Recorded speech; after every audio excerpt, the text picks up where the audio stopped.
Dwight Eisenhower was the supreme commander of the Allied forces who led the largest invasion in history to defeat Hitler and Nazism. He later became one of the greatest presidents in US history. Toward the end of his life, after suffering another heart attack, at least 20 people contacted Eisenhower's physicians to offer their own beating hearts if it would extend Eisenhower's life. So what did Eisenhower do to earn and inspire that kind of love and devotion? Here are a couple of examples.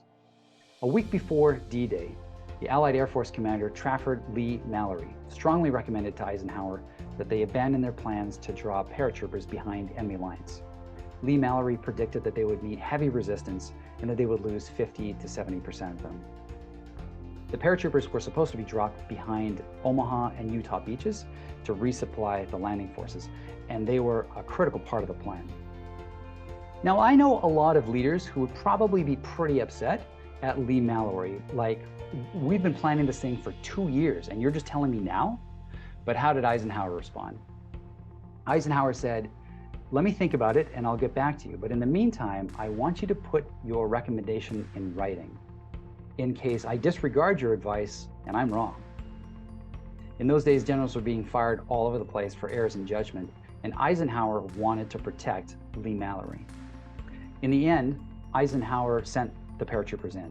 They only encountered light resistance. They lost 10% of the forces, and the rest is history. But just think about that for a minute. Lee Mallory dropped quite possibly one of the biggest problems in history on Eisenhower. And Eisenhower's first thought was to protect the man who just put him in a very difficult position.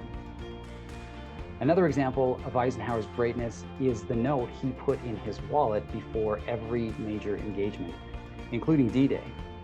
The note was to be sent to the press in case they lost.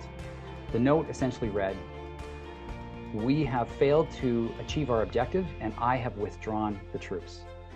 The troops did everything that bravery and devotion to duty could do. If there is any blame or fault, it is mine alone." Eisenhower's approach to life was to take complete ownership of his problems, even when one of the major variables, the weather, was out of his control. Eisenhower protected his teammates and didn't blame anyone for his problems. Can you imagine being that kind of leader? Before we can inspire greatness in others, we must become great ourselves. I teach 3 simple habits in the book, How Leaders Can Inspire Accountability, that will help you become the kind of leader that others will want to emulate. I hope you check it out.